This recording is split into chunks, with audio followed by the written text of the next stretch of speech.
My flatmate stole £2,400 from me and called it a misunderstanding. We'd lived together for 2 years. I thought we were friends. I'd have said we were close. The kind of flatmates who actually talked, who cooked together occasionally, who knew each other's families. I'd have trusted her with most things. I did trust her with one thing I shouldn't have. When our landlord decided to sell the property we'd been renting, we had to find somewhere new at short notice.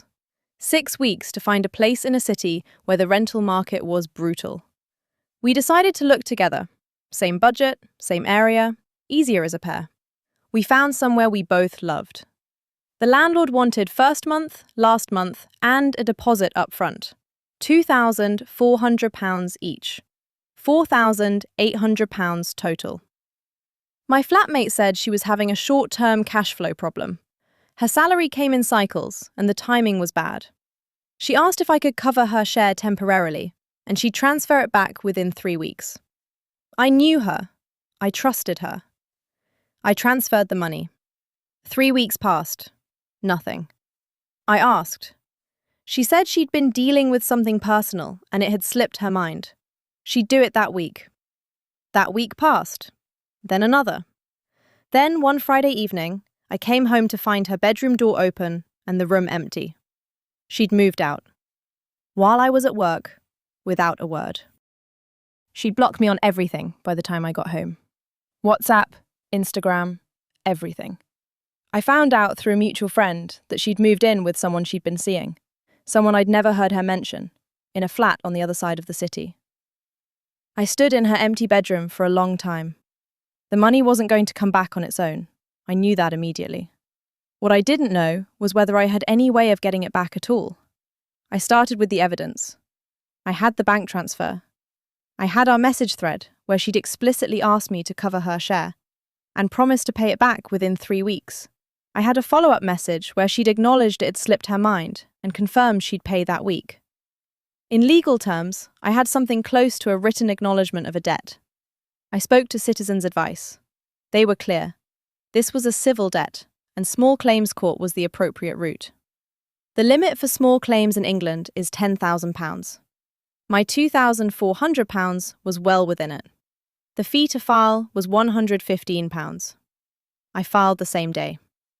She was served notice at her new address, which I'd been able to find through the mutual friend, who, once they understood what had happened, was considerably less neutral than they'd previously seemed. She had 14 days to respond. On day 13, her number, from a new phone, unblocked, appeared on my screen. She wanted to talk. I didn't answer. I let the process run. She filed a defense. It was thin. She claimed the money had been a gift, not a loan. She claimed there had been no agreement to repay it. My evidence disagreed. The message where she'd said, "I'll transfer it back within 3 weeks," was in the bundle.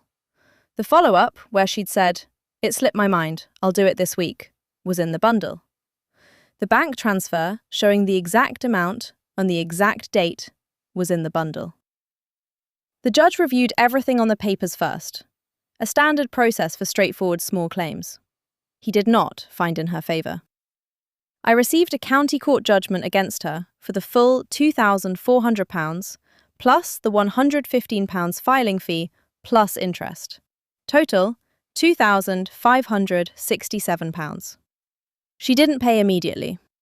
People with CCJs sometimes don't, but a CCJ stays on your credit record for 6 years. It affects mortgages, car finance, rental applications, almost any financial decision that involves a credit check. I hadn't asked for that. It was just what the process produced when someone doesn't pay a court judgment. She paid within 3 weeks of the judgment being issued. I received a bank transfer. No message with it, nothing. I transferred the £115 court fee into my savings and used the rest for a holiday I'd been putting off. The mutual friend told me she was furious. I found I didn't have strong feelings about that. Keep your messages, keep your bank statements, keep everything.